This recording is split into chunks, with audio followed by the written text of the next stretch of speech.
Okay, hello everyone. This is the SmartCredit team, and we developed a solution to disrupt supply chain finance. Now, first I will give you a little bit of background. Now, when manufacturing companies want to purchase raw material in order to transform it into a final product and then finally sell it, most of the times, first they need capital in order to pay the suppliers. So what do? They go to banks, they borrow money, they buy this raw material, they transform it, then they sell it to customers, and once they receive the payment, then they are able to pay back the loan to the bank plus an interest. Now, this more or less works, but it's quite inefficient. There is quite a lack of transparency in the whole process, since banks don't really know exactly what's going on in the inventory of these manufacturing companies. Also, it can be quite time-consuming because you have to set up the loan with the bank, and if you don't have a line of credit or a credit facility, you have to call the bank multiple times in order to withdraw a certain amount of money, and then pay it back. You have to go in your banking system and enter the payment. For the banks, obviously there are high monitoring costs, and this means more interest charges for the manufacturing companies that are taking on the loan. Now, what kind of solution do we provide? This is the process where raw materials go in the warehouse. We have a visual sensor that sees the inflow of boxes, then the raw material gets transformed and finally shipped to the customer. And when it goes out of the warehouse, it will be seen again by another sensor. Now, to go a little bit more in detail in the whole process, here I show the inflow of raw material. Now, first there will be the stock inflow. The visual sensor will see it. Through an IoT device, will trigger a smart contract. Now, the smart contract will have cryptocurrency in it, which will represent the credit facility. So this is very important. The smart contract will be the line of credit that will be, in fact, smart enough to understand when it has to give money to the borrowing companies and when it has to pay interest back to the bank. So the smart contract triggers a payment to the company wallet, and then the company is finally able to pay the supplier. For what concerns the outflow of the final product, we have an outflow of the box that will leave the warehouse. Again, the visual sensor will see it. It will trigger a smart contract through an IoT device, and what happens? The customer will have paid the company in a particular wallet.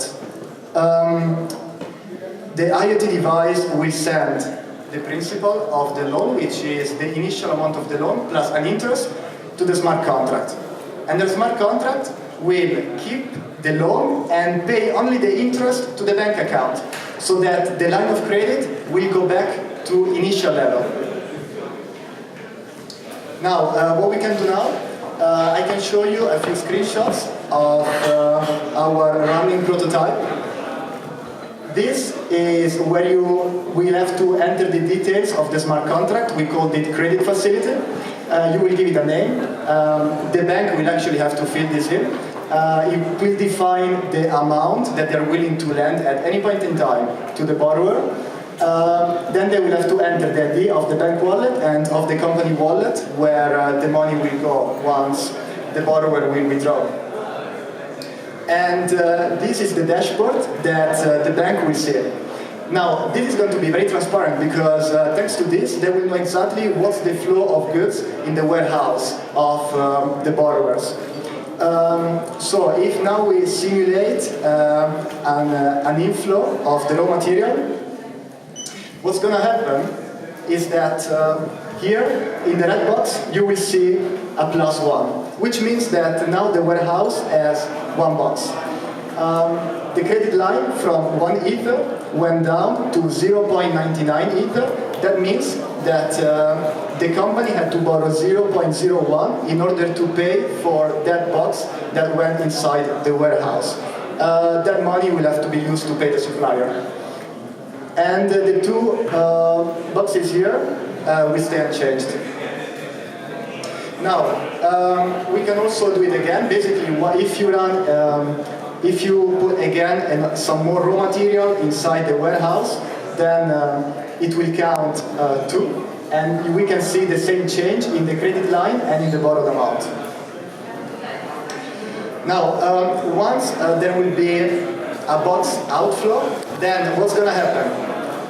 In the blue box up there, you will see +1, which means that some final product has been sold. The credit line will go back to the previous level. So we can already assume that the customer paid and the money was transferred from the company account to the credit line. So the second loan is back into the credit line, and as we can see here, the interest was paid back to the bank account or to the account of the bank, and there we keep track of how much principal has been repaid. So it's been repaid only one loan, and there we see 0.01. Now, what's our value proposition?